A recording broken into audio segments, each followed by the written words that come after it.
Thank you very much for attending this webinar today. So this webinar is going to focus on the new Simpler Recycling regulations for workplaces. So this one is specifically for the education sector. So just before we get started and I hand over to our speakers, I'll just go on, just give a few sort of housekeeping rules for this webinar. So next slide, thank you, Yasmin.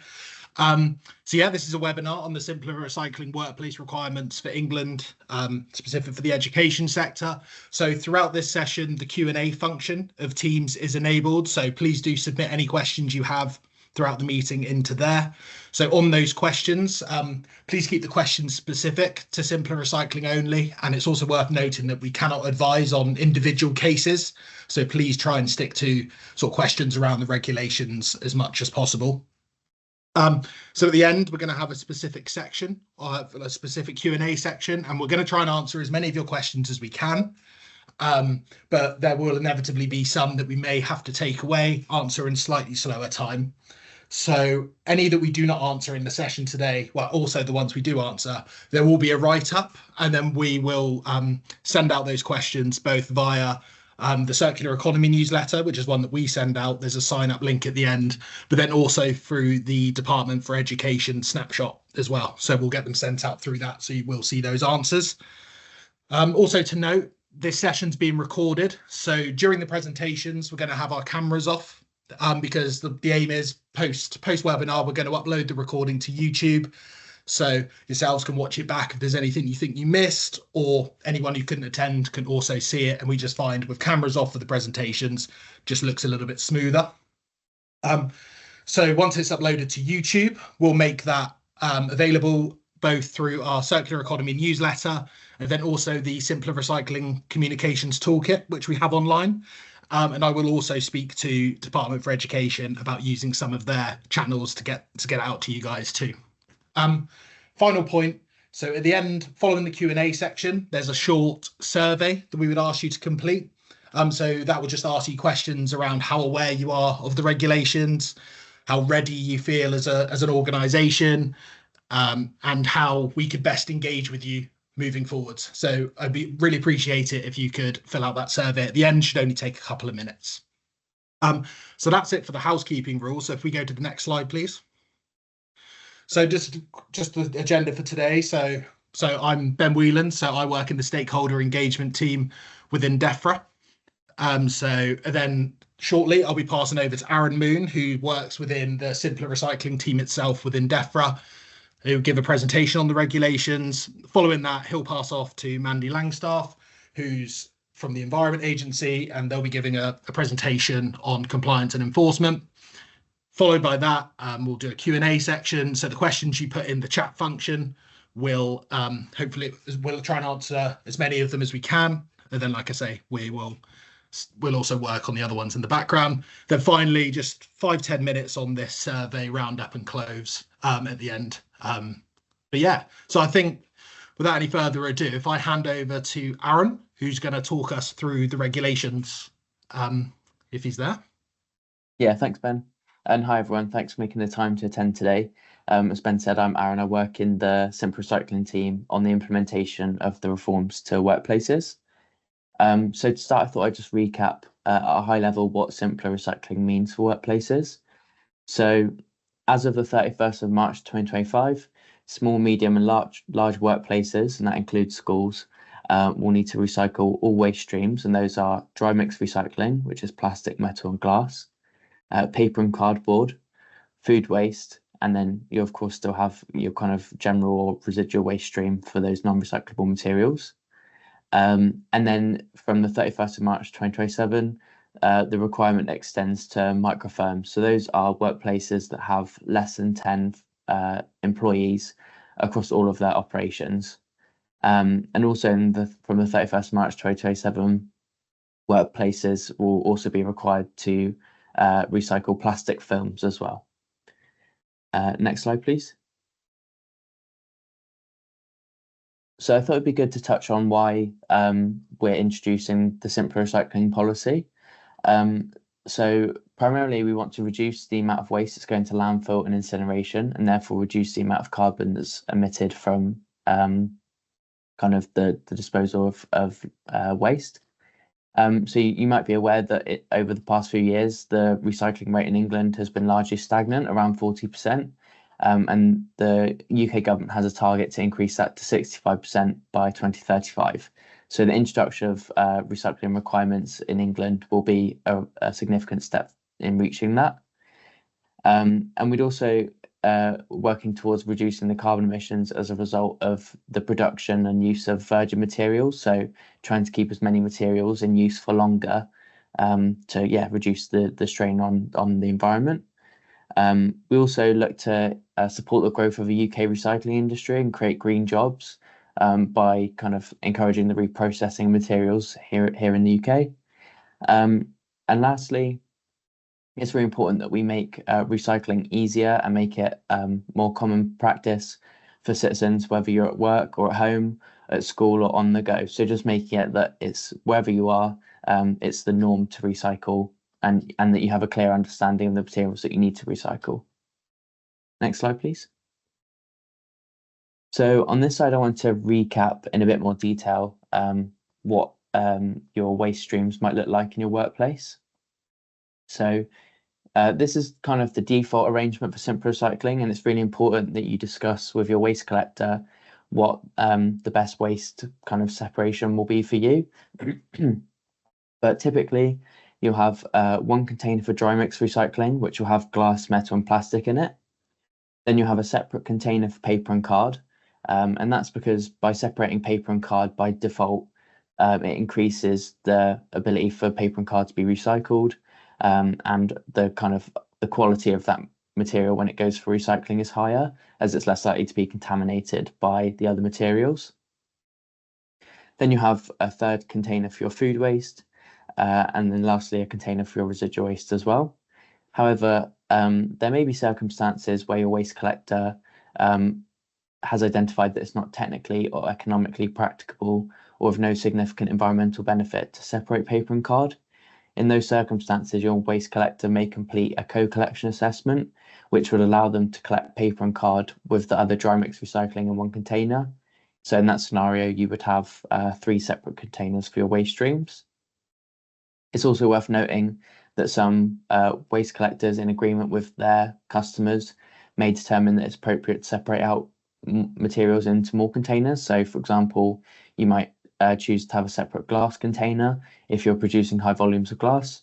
So that's why it's really important that you have a discussion with your waste collector in the first instance to understand what waste streams will make sense for you as a business and what their kind of operating model is. Next slide. So I want to touch in a bit more detail around the requirements for workplaces on food waste. So all food waste that's generated on site will need to be separated for recycling by the workplace. And it wouldn't be appropriate for you to ask your staff or students to take food waste or any other kind of waste home with them. The requirement for food waste applies to all workplaces. So this isn't just where you're providing catering at the school. It may also apply to kind of staff areas, such as staff rooms, where you might be generating food waste such as kind of coffee grounds or tea bags or from packed lunches.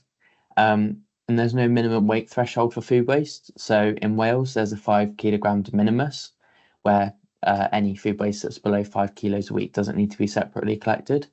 However, the policy in England is that there's no minimum weight threshold. So any food waste that's generated by the workplace will need to be separated for recycling. And we also want to note that it's really important to continue to follow the food and drink waste hierarchy. So ensuring that you're preventing food waste wherever possible, and that if surplus does arise, you prioritise redistribution for human consumption or for sending as animal feed rather than disposing of it as food-based recycling. But the introduction of simpler recycling does mean that it would be it wouldn't be appropriate or compliant with the legislation to dispose of food waste in your residual waste stream. Next slide. So I wanted to touch on maybe some education specific considerations you might like to think about. So just to reiterate that all household-like waste that's generated by pupils, staff or visitors to your premises is in scope of simpler recycling. And that includes waste that's just disposed of in any exterior or interior litter bins. So it's important that wherever waste is generated, you're ensuring that that waste is kind of separated appropriately for recycling. And as I mentioned on the previous slide, food waste should be considered across your premises, not just in canteens. You might also like to think about how you engage pupils in recycling and ensure that they understand how to recycle, if it's appropriate. And there are some materials provided by WRAP, who are a non-governmental organisation. We've provided a link in the slides here, but I can also make sure that's circulated in the email that goes out following this meeting. And this isn't a part of the legal requirement, but you might consider assigning a named employee to take responsibility for communicating a recycling plan with staff and pupils. And that will help everyone to understand any changes that are going to be happening in your workplace to comply, and kind of addressing any kind of queries or concerns around what materials need to go in which bin, and thinking about things such as clear signage and posters so that people know how to follow any new recycling practices. Next slide. So I want to touch on some potential motivators. So of course, it is a legal requirement as of the 31st of March 2025. But we think there are also lots of other good reasons that you would look to implement recycling in the school. So firstly, by reducing your waste to landfill or incineration, you'll be reducing the school's carbon emissions, and that will hopefully support any environmental targets or climate plans that you may have as an organisation. And secondly, by advertising this to your parents and guardians, students and or visitors, you'll be demonstrating your school's green credentials, and this will hopefully appeal to them. Then thirdly, by having a greater awareness of your waste streams as you look to separate these out, it will hopefully enable you to identify other measures to reduce waste, or for example, identifying where there are kind of high volumes of waste originating from the school.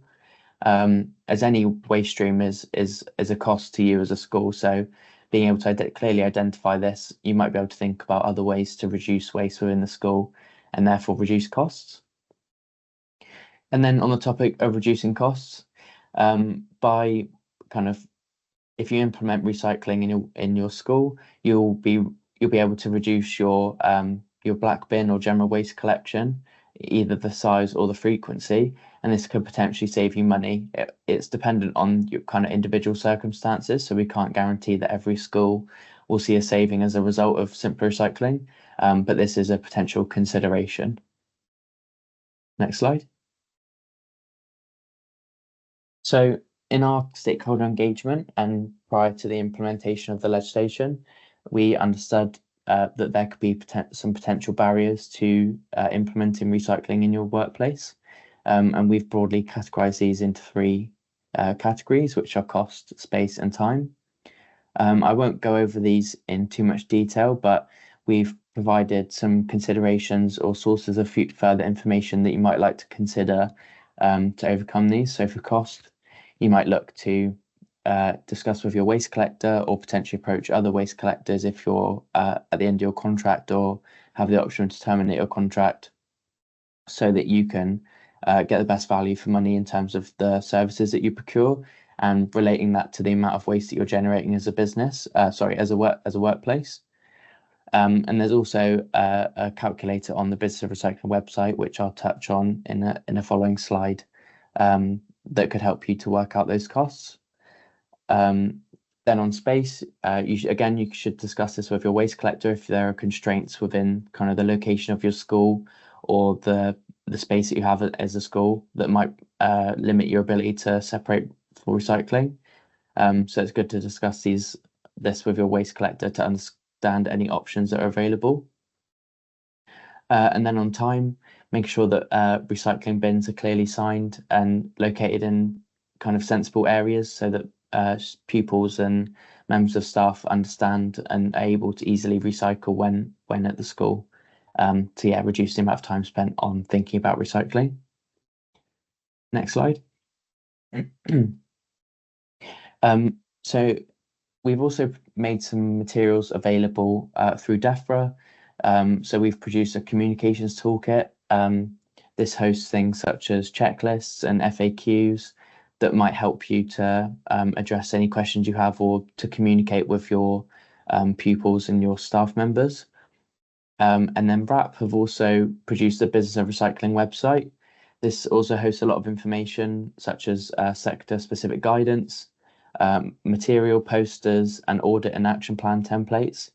And we would definitely encourage you to have a look at that website and think about if any of those resources will be helpful for you in introducing kind of recycling in your school. Next slide. We've also been utilising DEFRA social media and working closely with WRAP on their social media to try and raise awareness of the requirements. We're also running sector-specific webinars. So the education sector webinar, which we're all in today, is one of the last that we've run. And so far, we've managed to engage with over 3,000 stakeholders through these webinars. But we're really keen to understand if there are any other forums that we should be using to raise awareness and how we could effectively work with you to kind of support you in identifying any future guidance or resources that we should make available. And lastly, if any schools on the call today are already recycling the core materials and food waste, we'd really like to hear from you. If you'd be interested to speak at future events or be a potential case study that we could add to our guidance resources.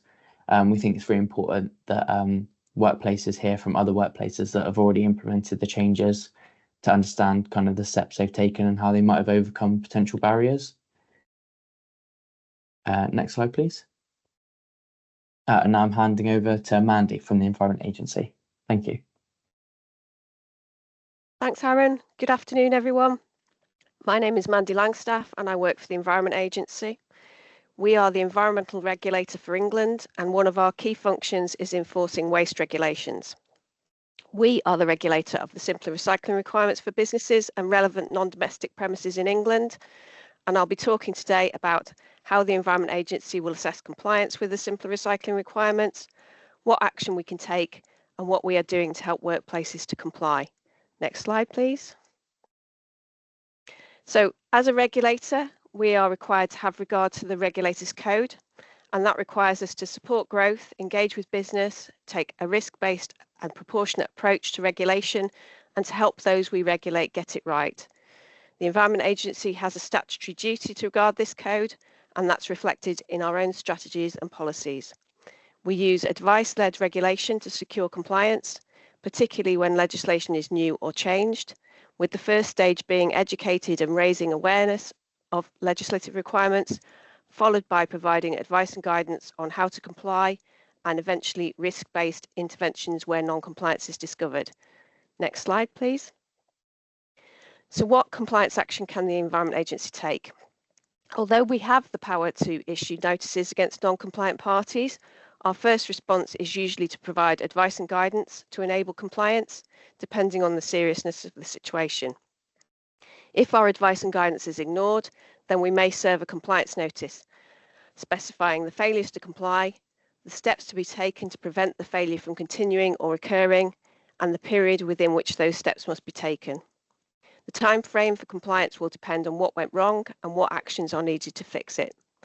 Failure to comply with a compliance notice is a criminal offence, and we will consider what action to take in accordance with our enforcement and sanctions policy. But just to clarify, we cannot issue on-the-spot fines or fixed penalty notices. Next slide, please.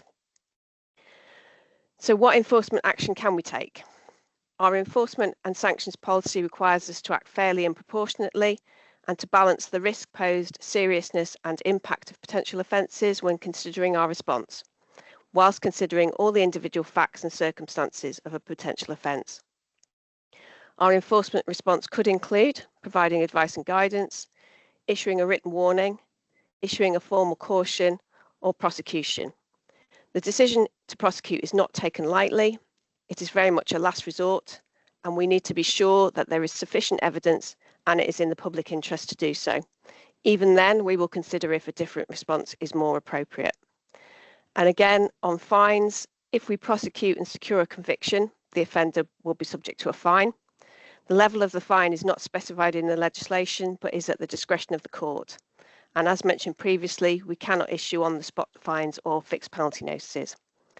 Next slide, please. So our overall compliance approach, we're aware that some workplaces may find the introduction of the simpler recycling requirements more challenging than others. We're committed to supporting businesses and relevant non-domestic premises, both waste producers and collectors, in understanding their duties, the actions they need to take, and what they can prioritise on their journey to compliance. We will work with stakeholders to support them in overcoming any difficulties they might face in relation to compliance, but it is important that workplaces are actively taking steps and making arrangements to comply with the simpler recycling requirements. Next slide, please. So what is the Environment Agency doing? We are delivering a range of engagement activities to enable businesses to understand their duties. We're attending meetings, webinars and events, both alongside and separately from DEFRA. And we will continue this engagement by working with trade bodies, business leads and others for the rest of the year.